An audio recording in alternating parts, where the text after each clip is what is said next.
Hello and welcome to the Adult Empire Podcast. I'm your host, Dallas. We have two very special guests today.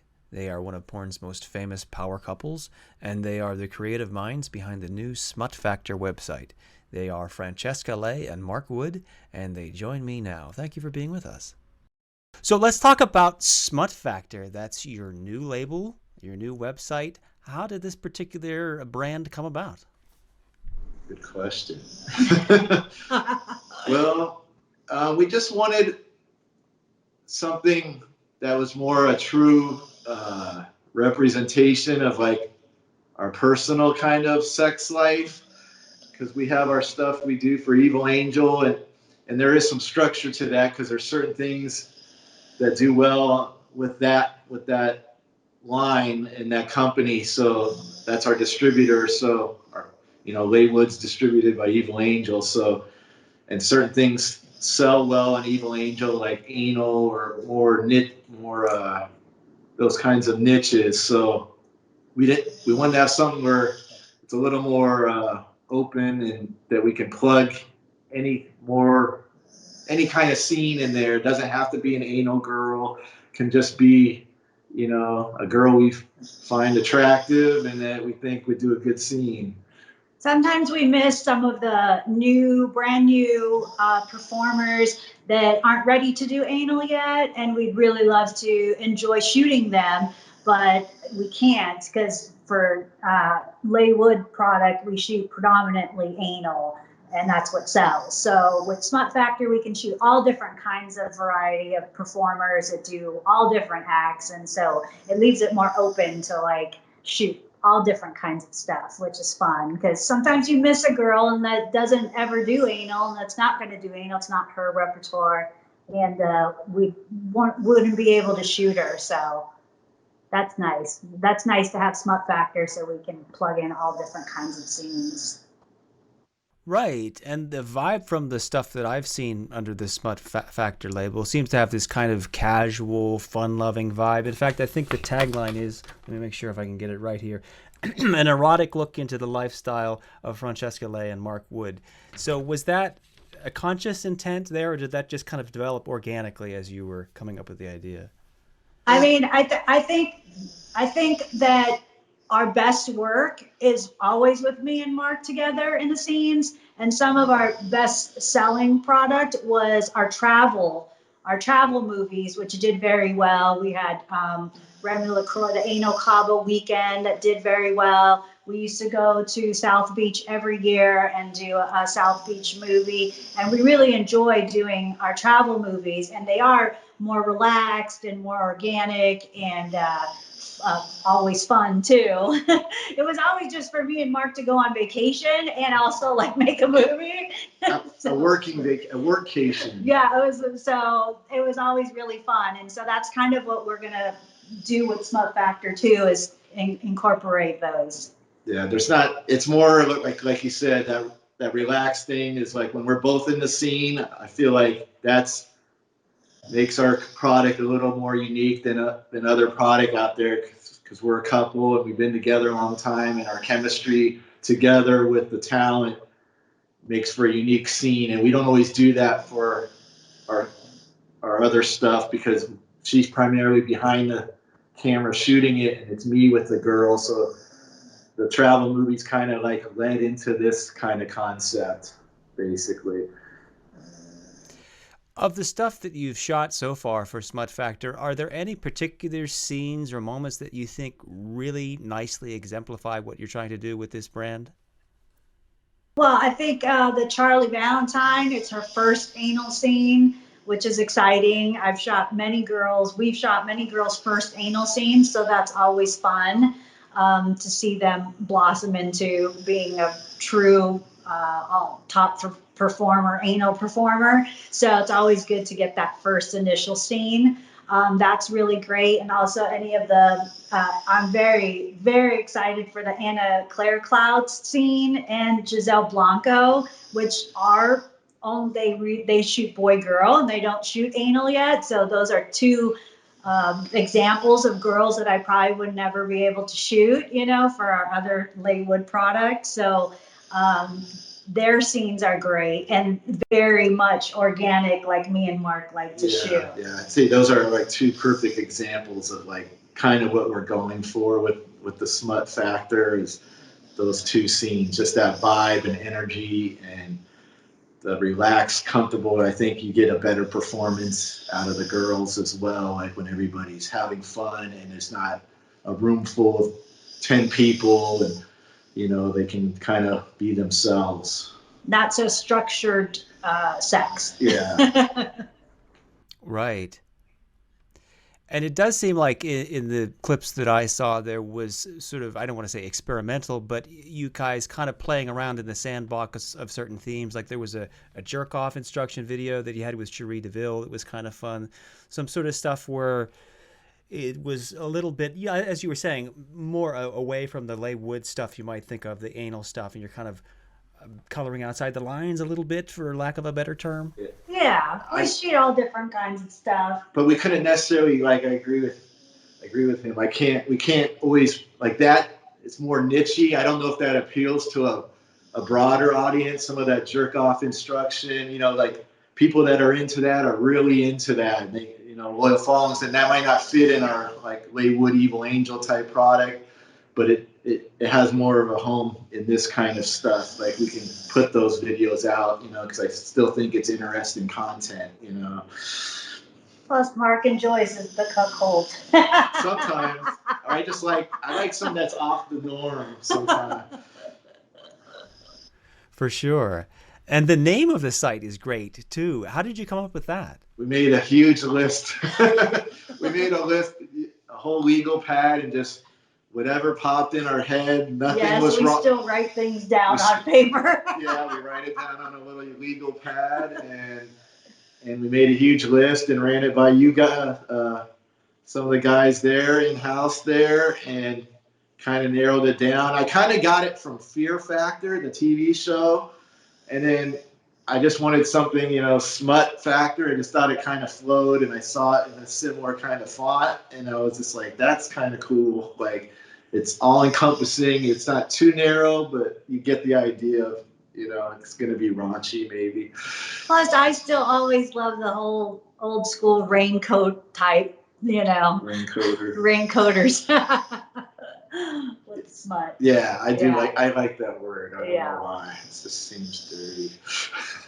Right. It is a very evocative word. And you're right, it does kind of call back to that whole history of like going to a porn theater, raincoat kind of like, I think Caden Cross had a brand called Trenchcoat X that was kind of going for that same vibe of like embracing the pervy aspect in a way. However you want to put it. Yeah. Like the old adult bookstore kind of vibe where the arcades and the different, you know, raunchy. Right, which in a sense that whole aspect of the industry is kind of going away as we go all digital. Do you kind of miss that kind of stuff, the adult bookstore, the dirty magazines, that whole thing? I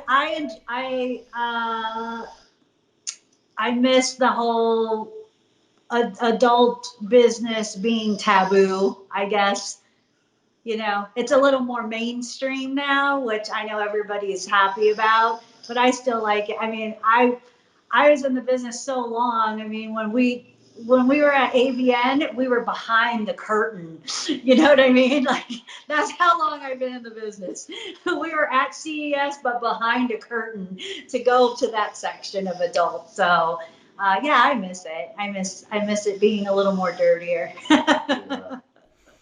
Right, because you started, I mean, I guess I've seen varying years. Some sources say 1990. I've seen 1992. I don't know what the truest and most accurate one is, but early 90s, right? 1990 is correct, yes. Long time ago. And you, Mark, were more like, what, 1998? 98, yeah.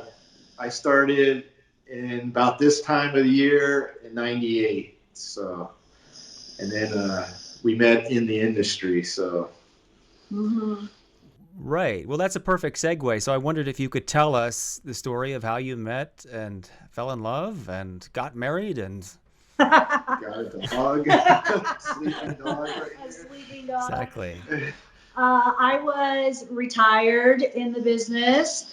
as in front of the camera. I had been retired for quite some time, but I was working, producing, and directing, and also ran sales for an adult company. And Extreme Associates is the company. And I was working there, and Mark worked as talent. And so I would see him around the office, and we striked up a conversation. And it took a little while because I was the only female there, so I didn't want to be dating the talent or other directors or workers there, employees. So we went out and we dated for 3 months, and then we were married, and we'll be married 21 years in May 4th. Yeah. So 2 months. Wow, so 3 months. That's kind of whirlwind. So once things got going, they really got going then. Yeah, It sounds like. she got me drunk basically, and made me go to Vegas, and we got married by Elvis. No, we didn't. Yeah, it was like an Elvis looking guy with at one of those chapels on the strip, you know, that kind of vibe, you know. But he was looking at his pager when he was reciting the nuptials. That was pretty funny, but yeah. Yeah, we kind of jumped into it. We just had that. I felt like I didn't get you drunk. You just were drinking, and you're not a drinker. Yeah. All the time we were dating. I just said, "You want to get married?" He goes, "Yeah, sure." Yeah, it was pretty organic, like. Right. I think one of you, I think it was you, maybe Mark, recently tweeted the wedding picture I saw on your Twitter feed. Yeah, I had the spiky blonde, and I still have spiky hair, but it was white. It was white. I was playing in a heavy metal band here in LA, so I had my spiky hair, and we just decided to get in our car, and we drove to Vegas and got our marriage license, and went to one of the little chapels off the strip there, and did it up. I think, yeah, we probably did rush into it, but we just felt like we wanted to do it, and you know. And nobody knew we were married. Yeah, nobody knew. At the office for a long time. They didn't even know we were dating, like, because she had come to it. My band was playing on the Sunset Strip here at the Whiskey. It's a nightclub, and I had a lot of people from the office, from her office come, and she came, and then after we performed, I got off stage, and then I just went up and kissed her, and everybody was like, "Oh my God, what's happening?" You know. But you know, we just put it on them then that we were dating and we were getting married. Yeah. So it was fun. At that point, could you ever have envisioned that 20 years ago you would be this porn mega couple, this famous producing couple? No, we didn't. We take it day by day, but I didn't think, you know, we just were in the moment, and, you know, we make a good team, I think. You know, she's, you know, we just balance each other. You know, she's she's one of the few women in the industry that does her own camera work. She shoots all the video and all the pictures that you see for the box cover and whatnot, for all of our Laywood Evil Angel product, and now for the Smut Factor as well. Not a lot of women do that. There's a lot of female directors, but they don't actually they don't always do the camera work. She's a unique breed that she does both, so I'm really proud of her for that. Aww. Right. From what I understand, the two of you really are a two-person team. The two of you pretty much do everything. Is that correct? Like, people get shocked because they come to our set, and it's literally a makeup artist. Traditionally, we haven't had it during COVID because of, you know, testing logistics, but usually we have a makeup artist, a PA who has now been demoted to our dog sitter because he breaks all of our equipment. So we've demoted him to dog sitter, unfortunately. So he'll take the dog on a walk when we're shooting, and then just the two of us on set. So if I'm in the scene usually, she's shooting video and camera and stills. Makeup artist is already gone because she's already done the makeup, and it's really just a two-man team. But I feel like that's kind of what works for us. Like, I think, especially nowadays, we've gotten into this thing. There's more production value. I think the production value of the business overall has gotten really high. The cameras have gotten so high tech. but I still sometimes think it takes away when you have these big, massive crews. I feel like it takes away from the sex. Like the more cooks in the kitchen kind of saying, it just kind of ruins the dish. You know, I feel like that's why our stuff comes off as fun and light and just kind of people having a good time, you know. I think the girls always enjoy working for us. It's very relaxed setting. They always say it's so nice and fun and easy. You know, they always usually have a good time. I tell them you don't have to tell me that because I'm paying you.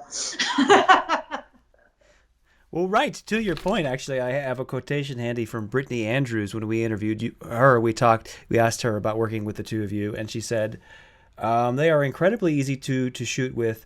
I enjoy their personalities as human beings. And she also said, Mark's got a proper cock as well. So that was her little three-sentence. I'll take that any day of the week. It's always nice to hear.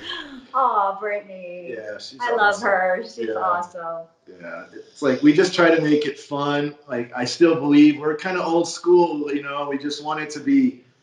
We try not to waste people's time when they come work for us. It's not a 10-hour day like some shoots.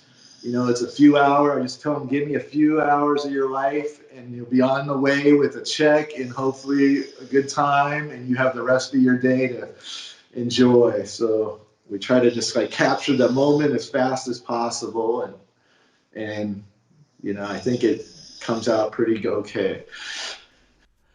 So in the context of that kind of easygoing vibe that you're talking about there, do you ever have to switch and kind of play bad cop to get what you want visually in a scene or a movie? So, well, sometimes I feel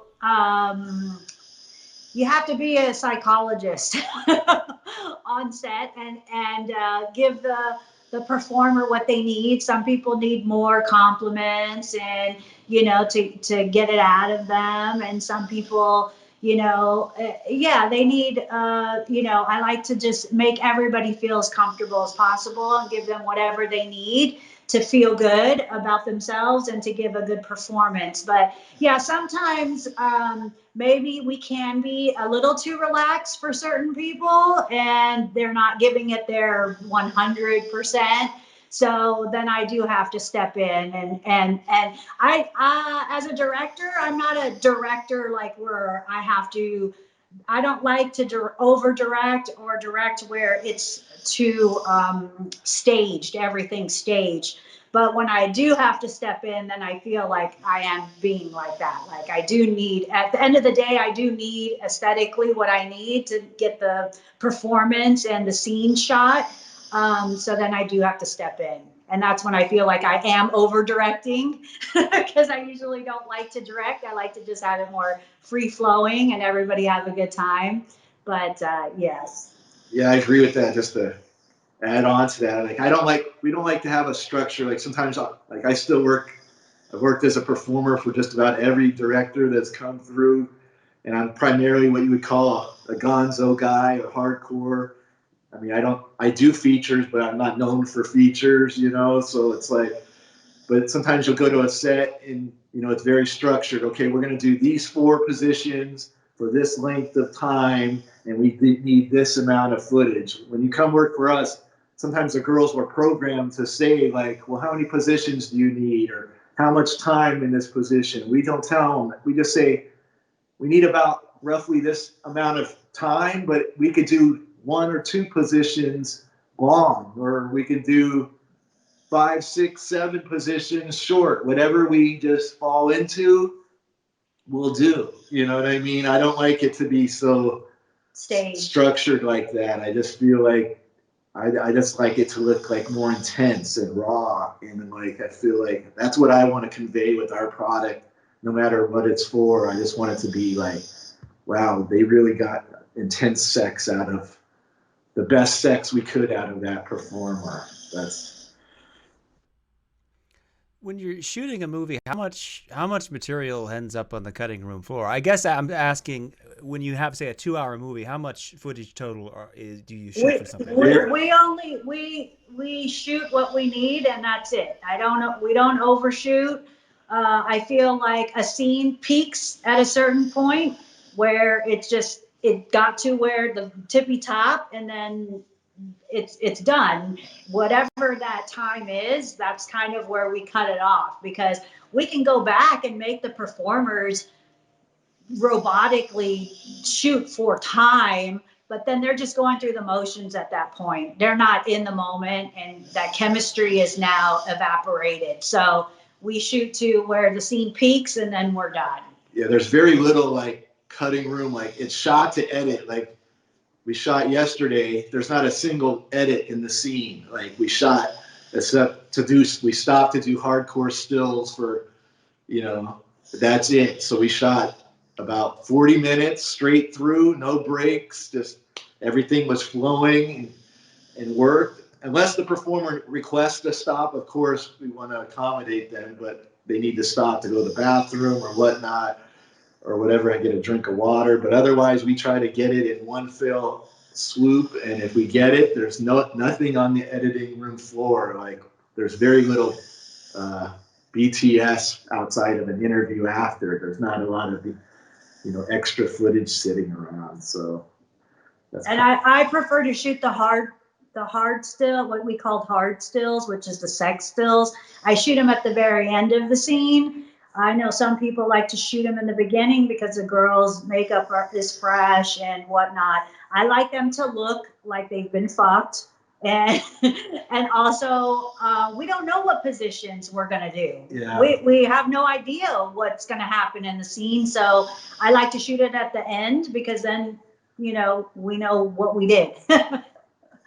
If you shoot in the beginning, you're set to that. That's what you're going to do in the scene. Yeah. So I don't, Because maybe you'll do something cool you never even thought you would do, like you pick up the girl, or, you do something unique. And if you did all the stills in the beginning, you didn't capture that. It's better to do it right before the what we call the pop shot, that way we can go back and do those pictures of stuff we actually did, Right. I think I heard you guys once describe your style as guerrilla style. Now, that was an old interview you said that, so I don't know whether that term still applies. But yeah, Gonzo. Yeah, I'd say guerrilla style, just like, and that what happens too sometimes, I think, too, is like going back a little to like just being the two of us on set. Sometimes I think people come in and they think, oh, it's not as serious because there's not a big crew of 6-7 people standing around, which we, unnecessarily sometimes. But like I always tell them the end product comes out just as good as anything out there, and sometimes I feel a lot better. It's like, don't judge because there's only the two of us here. It's like, we know what we're doing, and we try to, like, there's a method to our madness kind of thing, Your brands, of course, are famous for bringing forth a lot of new talent and almost introducing a lot of new talent. What's the key to that?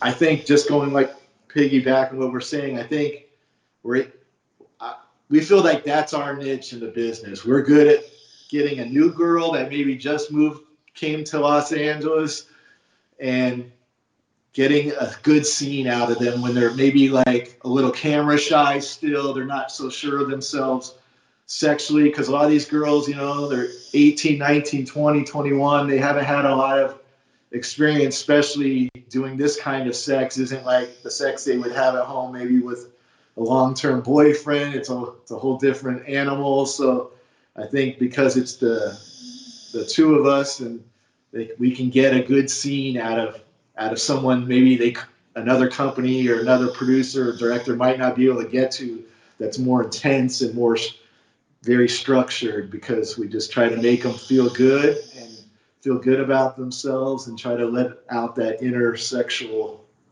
energy. I like to shoot the new girls too, is because they're not so they haven't been in the business yet, so they're very fresh and new and excited. And so it's always great, especially the best part is when you get somebody who's like brand new and you shoot them and you just know that they're going to be a big star in the business. And I have very good instincts on who's going to go far, and I'm pretty good at judging. I've been very good with like Remy LaCroix, and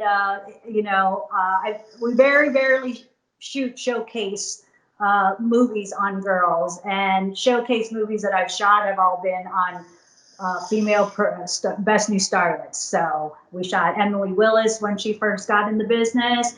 I'd like to say sometimes we put people, out there for other people to see them and help their careers, shine. So shot Emily Willis, her Anal Awakening showcase. It won Best Anal Scene at AVN. So for and then she went on to be Performer of the Year. Yeah. We shot her in a regular scene, and I just like, she has it. She has the combination, beautiful girl, and just, I feel like this girl's gonna make noise in the business, and let's do a showcase on her. And then she went on and ended up winning Performer. And the same with when we first started at distributing at Evil, we did the Remy's Anal Cava weekend, and I just knew this girl has that kind of energy, and then she was very successful. She won Best New Starlet that year. She went on to being very successful in the business. So I feel like we do have a pretty good eye for that. But there is ones like we got to pull a scene out of a girl that just doesn't necessarily have it, or really might be doing it for alternative reasons, financial reasons, but I still want to try to get a good scene out of them, But you can't all hit home runs. Sometimes, or make the winning basket. Sometimes Michael Jordan missed the basket. You know what I mean? You can't always. Anybody that says every scene they shoot in the business is incredible is full of it. Like, we'd be the first to say not every scene is like a home run, but but when you find those good ones, it really makes the day worthwhile. You're like, wow, I really love what we just shot or did. What are the qualities common to those stars like Remy or whomever that you knew were going to be really big in the industry? Professional is one. Great personality. Fun to be around on set. Enjoys sex and their job. And just enjoys sex. Like, you can tell when the camera loves somebody, like when they start performing, and it's like there's not a camera there. They're not really performing, and the camera just like loves them. That's what I think. No, I agree. Not necessarily even like a beautiful girl, just all those other elements. Those two have beauty, like, for sure. Amazing looking girls, but it's from the time they walk in the door and we're doing paperwork and the model releases and getting their IDs and that till they leave, like, just a certain level of professional and just like fun to be around, like especially for that trip we took with Remy. Like, I needed somebody I can spend. We were sharing a hotel room with somebody we're just meeting. Like, I have to feel a comfort level. Like, I'm going to share a bathroom. We're going to eat. We're going to be with this person 24 hours a day for about a week. Like, I have to really feel comfortable. I'm going to have to conversate with them outside of just sex. You know what I mean? So, like, I feel like if they had, both of those really had all those kinds of characteristics. Is there anyone that you've worked with recently, any new performer that you have that feeling about, that you think could be, the next big star or the next big award winner? Good question. I don't know if she'll win an award, but we've already shot her multiple times, is April Olsen. April's great. April's great. She's really nice. Like, for us, because we are known for shooting new girls, usually we shoot a girl one time. If we really like her, we'll shoot her 2-3 times. But a lot of companies shoot a girl 5-10 times. But because we're always trying to get the next new girl, we usually shoot a girl just once. So for us to repeat a girl and repeat it more than once, they have something that we like. But I think she has those qualities. I love Anna Claire Clouds. Yeah, she's great. There's some, yeah. I love it, and I love Giselle too, Giselle Blanco. I love both of those girls. I think are going to have a really good, long-standing career in the business. And then there's some that fly under the radar that I think are great. They don't always become whatever, quote unquote, a big name, but and I never understand why, but I guess everybody has their own, things they're into or looks and style. But those are the ones I feel bad for because I feel like this girl's great. Like I like everything about her look, her performance, her attitude, but some unfortunately don't, there is some politics involved, but, it doesn't really translate, But and I suppose timing's a big part of it too. I mean, I suppose there are certain stars who come along and it just isn't the moment for that kind of star. I mean, I suppose if Remy had debuted in 1995, she might not necessarily have, been the star that she was, etc. Yeah, I agree because that body type might not have, in the 90s they wanted the big hair and the big boot, a lot of more augmented boobs and like, it was a different look. Now it's a curvier girl. Primarily, I mean, there's a combination. Either they want the big butt kind of hourglass shape or more of a thin, like petite kind of look, So, it goes in trends kind of, Right. And speaking of the 90s, that's a perfect segue to a topic I wanted to bring up. Adult Empire is, of course, celebrating its 25th anniversary this year, believe it or not. Right. Crazy, isn't it? So I wanted to talk a little bit about that first. Well, first of all, what in general, and you've touched on this a little bit, what are your memories just of the late 90s or 97? Like when you think late 90s, what do you think? Awesome. Great. Where somebody was just tweeting something today and they're like, we need a time machine to go back to those days. And they were talking about the early 2000s. So the 90s were just, wow. Sometimes even on set, like you always have these conversations like with the talent, because the talents usually, we shoot a lot of the younger talents, so they're 19, 20, they're born in 2000, you know what I mean? So 2001, 2002, and I'm like, oh, they hate here. I'm starting to sound like your parents or something. Like, you should have seen it in our day, because they don't understand the history of the business and the differences and how porn's changed over that time, from the business side to even the production side. Like they don't know, like they just don't, so you try to explain it. Some are interested in taking interest and some are like, yeah, whatever guy, but. I just think like in the 90s, the porn community was smaller. It was a lot smaller. So you were more close knit, like a little family, Obviously not that family. Well, you all had sex, but now, yeah, but right. It was a small group of people. I mean, really, there was only like about 10 male talent, that worked. You had Randy West and Joey Silvera and Byron and, TT Boy and Peter North. You only had so many guys, and there was a limited amount of female talent as well, because it was more taboo. So it wasn't as mainstream and you didn't have a lot of people. So I feel like as the business grew and more people came into the business, it's gotten where it's not as tight knit as it used to be. So I do miss that about the 90s. And I do feel like because in the 90s, the women were a little bit older and not 18 and 19, they enjoyed sex a little more because they knew what they liked. So everybody in the business really enjoyed sex. It wasn't just to say they were a porn star or whatnot. They just really liked fucking. So that was always great too. So I miss the 90s because of that. I mean, I came in 98, so it was like a little towards the end of that, but it was still like what Francesca would say. I feel like the girls came in a little older, so they were more sure of themselves sexually. They've had more experience. They've had regular jobs. Some girls come in this business, this is the first job they've ever had.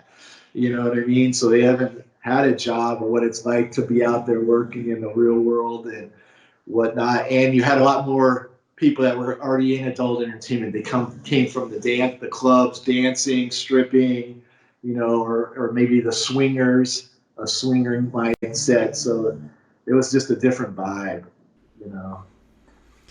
So, how many people do you run into that have been in the business as long as you guys have been? There's not many. Not many left. Not any left in the business.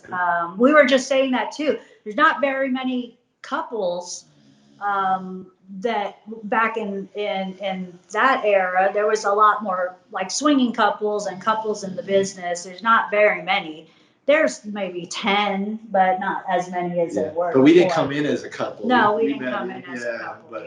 But there's not many people left. My era of guys that I came in with, really, the only guys left are myself and John Strong, and Michael Stefano just recently came back, but he was gone for 7-10 years. But those were like the first guys we all came in about 97, 98. So I don't think there's any girls around. Well, I mean, Nina Hartley's still around. I don't think there's very many from the 90s. Julia Ann was in the late 90s, but I'm talking about Victoria Paris just passed away. I was around with Victoria Paris, Ashlyn Gear, Raquel Darien, the original Savannah, which people don't remember. The original Savannah, all those girls are gone. Even some of the directors that I miss that I worked with, Freddie Lincoln's passed away, Alex Terenzi, Ron Sullivan, Andre Pichard, just God, a lot. So all great directors too. Right. Yeah. I mean, you've really worked with a who's who of very well-known directors. I mean, I think you've worked with Paul Thomas, right? And, Andrew Blake. Blake, yes. Yeah. That was in the very first, the Hidden Obsessions with Janine Lindermuller and Julie Ann, that was like their first movie. Yeah. Right. That's the Ice Dildo movie, right? The famous one. Yeah. He was amazing to work for. Yeah. So, just quickly, is there any anecdote that stands out about Andrew Blake that comes to mind that sort of captures him? Oh, God.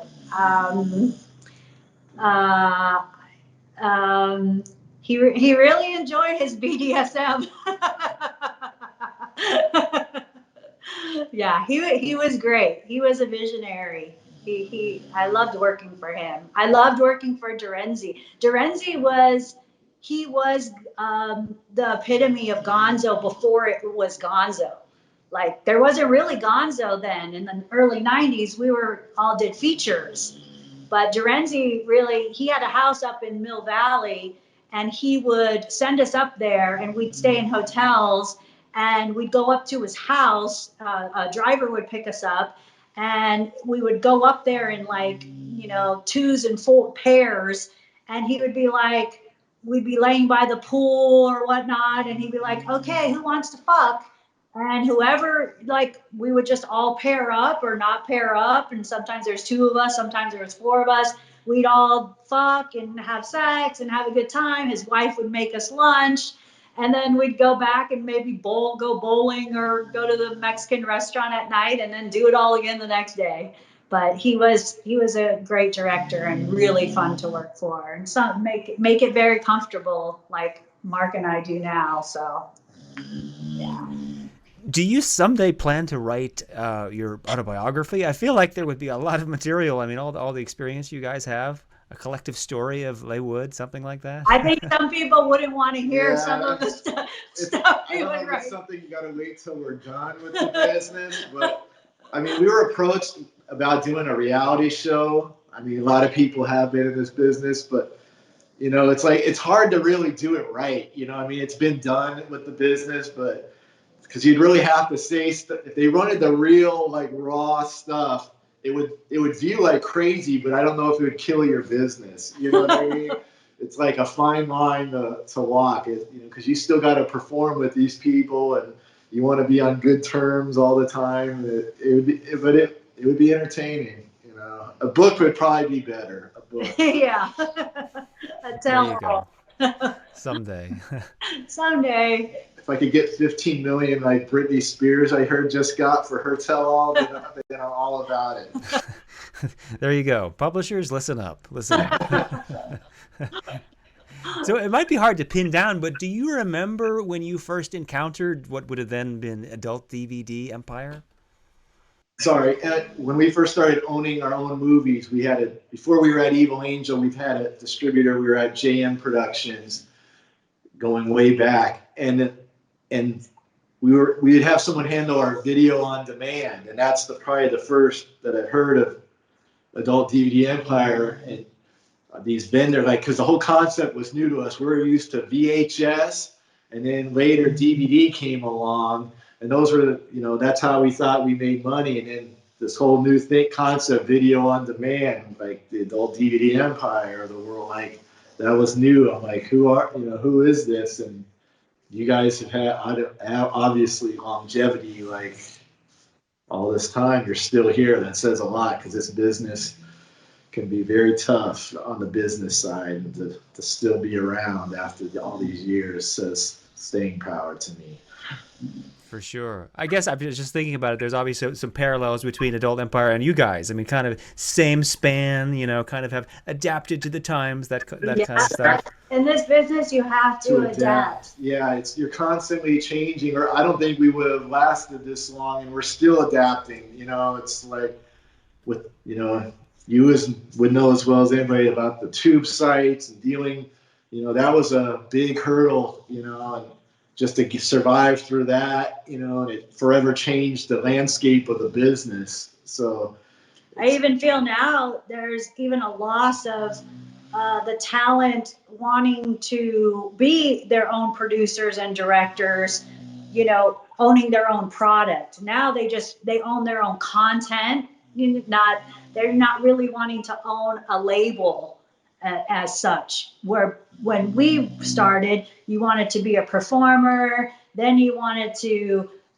direct something for a company, then you wanted to own your own product, and you wanted to be at a great distributor, and then you wanted to move up. And it's like, now I don't even think they don't even care to own their own their own type of brand. I guess it's a brand now, their own content, on platforms. Yeah. Don't get me started on the tube sites. It's a sore subject. It is. It's tough because, the people in this business work really hard, like any business, but I mean, you really put your body on the line, and like blood, sweat, and tears. It's literally blood, sweat, and tears, and it's like it really affected how much you bring home at the end of the day. It's forever changed the landscape. Yeah, it broke the model. Yeah, it broke the business model. Right, I've heard that from pretty much everybody I've ever interviewed, that there's basically this fissure between like the pre-piracy, tube site days, and then afterwards, a lot of the money left. I mean, everything changed at that moment. Everybody had to adjust, survive, evolve. Yeah, the ones that adjusted stayed, and then a lot of companies went out of business. Just in like 2004, 2005. I was working 30 days a month, 30 days, no days off, for whatever rate I could charge. I was getting. It was just, there was so many people to work for. It was just, and then about right around the same time as the housing crisis, 08, it just 06, 07, 08, it just felt like the tube sites came on, and it forever put a lot of people out of work, a lot of companies out of business. But you just have to adapt, and basically kind of mirrored the music industry, with Napster and the whole thing. They had to adapt, but it really affected the artist, and it affected affected the performers, and also people like us. We're an independent production team. We had jobs where we direct for other companies, like we directed for Red Light District, where we just got a salary, but these movies that we owned at JM and then at Evil, And now with our And content and at Exquisite, we were at Exquisite as well. We own those products, so that's all our own money. We don't have a silent partner. Yeah, that's our own money we saved from working for other companies. We put into our own productions, and whatever we make on it would be our profit, you know.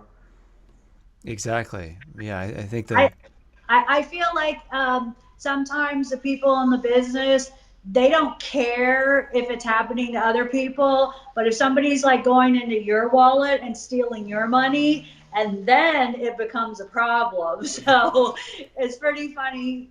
It's not funny, it's ironic when ambassadors of certain places are complaining about their content being stolen when they're ambassadors of people, of companies, of entities that stole from a lot of us for years. right. It's like It boggles my mind. right. It's like the snake that's eating its own tail, or whatever the image is. Yeah, exactly. Yeah. You mentioned music there, so I wondered what are some things that you guys love, sort of off the set in terms of leisure activities, be it music, movies, TV, whatever may come to mind. There you Well, I guess we live a very normal lifestyle. We don't live the typical porn like you think, because we've been in so long and we've done this for a long time that, we live the life. We're kind of nerdy, I'd say. We kind of do our own.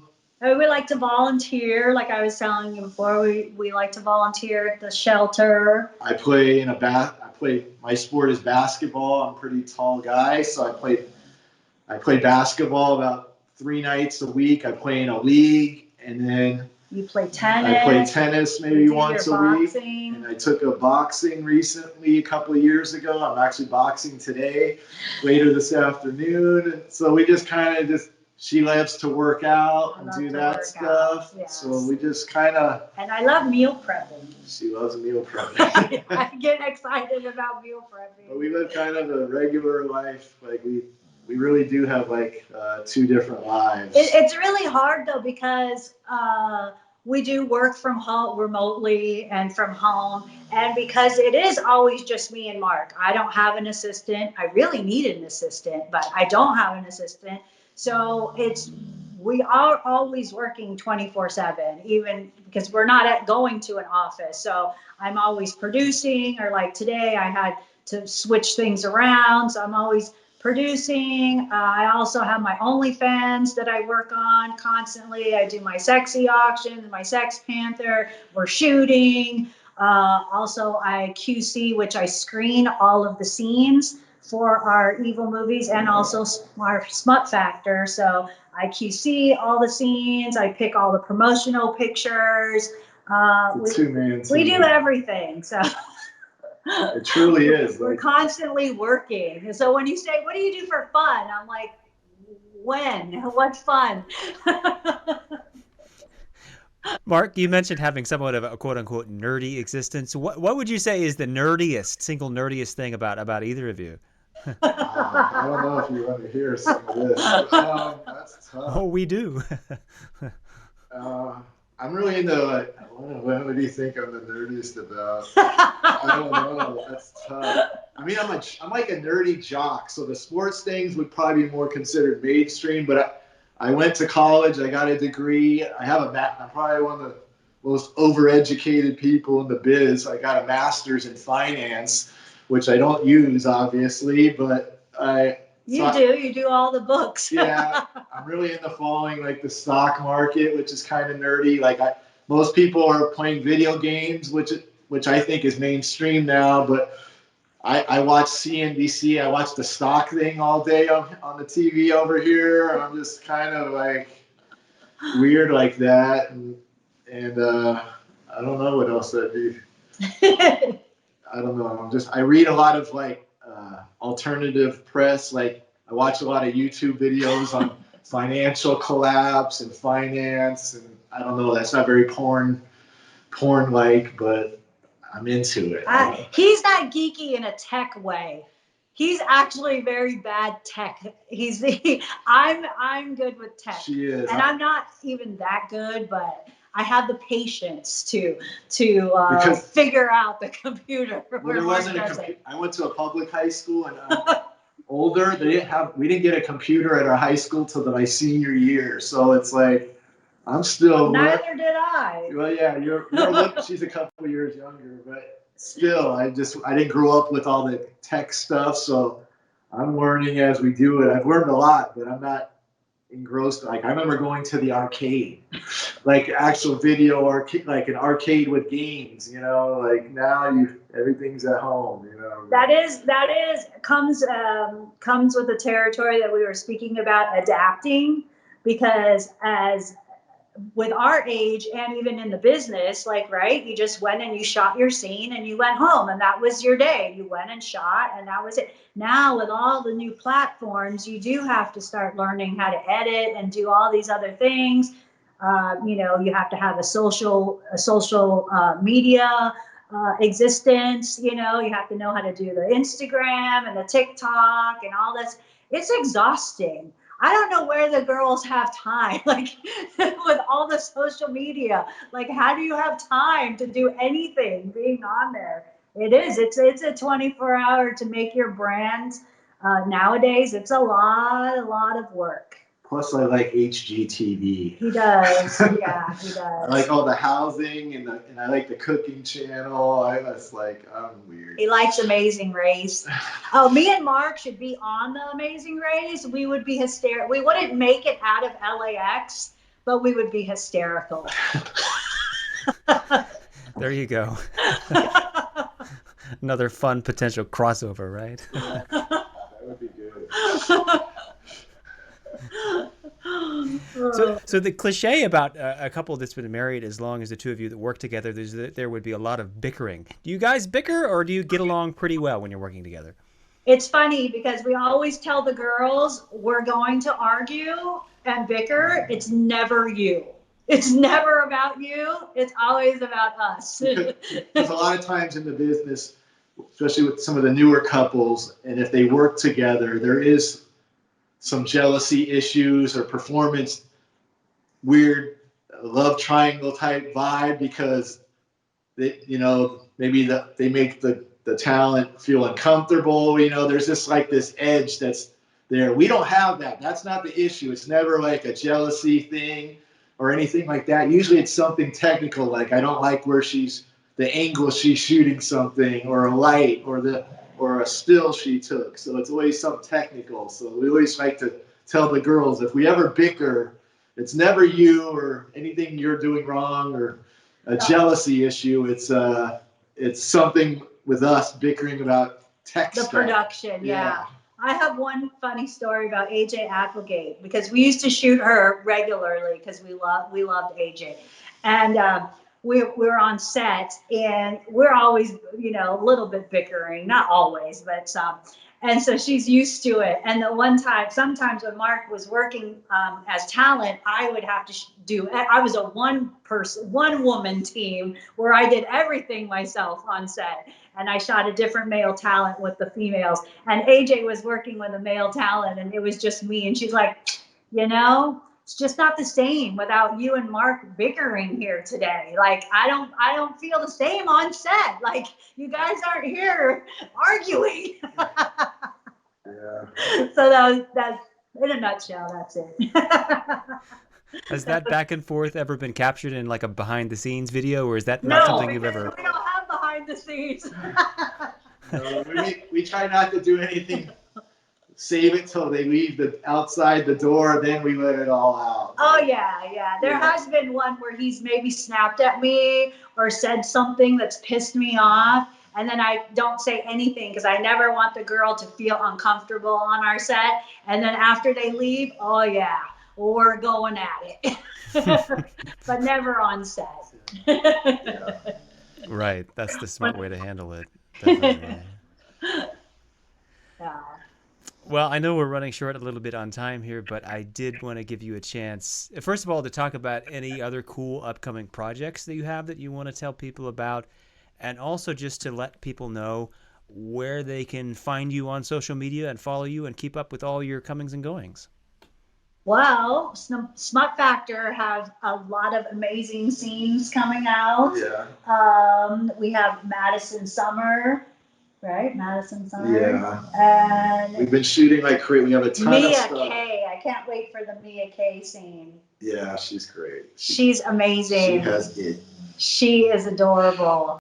Yeah, where we're dominating them in some scenes. Yeah. It's pretty fun. Yeah. Yeah. For Smut Factor. Yes. Yes. You want to plug your social media? Oh, my OnlyFans, of course, Francesca Lay, and my Twitter, Smut Factor Twitter first. Yeah. And Francesca Lay XXX is my Twitter. My Instagram, I'm very, very bad at, but you can follow it, which is Francesca Lay. I don't have a lot of pictures with clothes on, so I don't have a lot of stuff to post on Instagram. Insta is hard. You're right. And I have no Instagram. I like to be off the grid a little bit, and then I have no Facebook. Although there's a couple fake Facebooks of me. I'm only on Twitter, Mark Wood XXX on Twitter. I'm just not into it as much as others, but I am on there occasionally. And Smut Factor has an Instagram too. Smut Factor has a Twitter and an Instagram. Yes. And that's probably the places to see us. Laywood.com too. We have that, and they can see us at evilangel.com, and they can see us on Adult DVD Empire all the time. Exactly. 24/7. Exactly. People can go on there. In fact, I was looking, and there are scenes of you guys way back all the way to the beginning. I was trying to see if there were any scenes of you, Francesca, from your early 90s period. There are. Boom. They're there. So if you want the complete history, the potted history of you two guys, Adult DVD Empire is a great place to start. Yeah. It's great. Yes. Sometimes we can see all of our different hairstyles or looks. It's like a time machine, you know? You can see how you've changed over the years, good and bad. Good and bad. Exactly. Well, this has been a great treat chatting with you guys. I've really enjoyed this conversation. Thank you. Thanks for having us. It's been fun.